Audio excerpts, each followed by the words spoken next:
Sir, Bharat में बीमा की स्थिति क्या है उसके बारे में भी जानकारी दें। जी, बहुत सारे स्टैट्स हैं, बहुत सारी सिचुएशंस हैं, लेकिन सबसे महत्वपूर्ण सिचुएशन ये है कि भारत की जो टोटल जो जीडीपी है, जीडीपी का मतलब ग्रॉस जो डोमेस्टिक प्रोडक्ट है, उसकी जो टोटल का 4% इंश्योरेंस से आता है और 1% आता है जनरल इंश्योरेंस से और 3% आता है लाइफ इंश्योरेंस से। और बड़े अचंभे की बात यह है कि भारत में इंश्योरेंस जैसी नापसंद की जाने वाली चीज़ इतनी तेज़ी से बढ़ रही है कि 12% ईयर ऑन ईयर ये इसकी ग्रोथ हो रही है और ये आने वाले दिनों में बहुत ज़्यादा बढ़ करके बहुत ही इंश्योर ऑल का भी एक नारा लेकर के हम चल रहे हैं। 10th लार्जेस्ट इंश्योरेंस जो इंडस्ट्री है वो इंडिया है।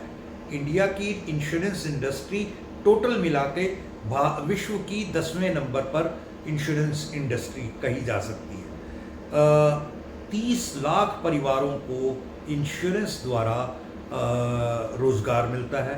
ये बहुत बड़ा सहयोग इंश्योरेंस जो अपने मूल सिद्धांत के अलावा करती है। और 4% भारत अभी इंश्योर्ड है, 4% के करीब भारत अभी इंश्योर्ड है और अभी आप कह सकते हैं कि 96% भारत को इंश्योर करना बाकी है। ये बात अलग है कि उसमें से हो सकता है कि 30-40% इंश्योरेबल ही ना हो, बुढ़ापा आ गया हो, इंश्योरेंस पे करने की प्रीमियम पे करने की हालत ना हो या और कई चीज़ें हो सकती हैं। वो सब चीज़ों को देखते हुए फिर भी 70% में से 4 अगर प्रतिशत हुआ है तो कहीं ना कहीं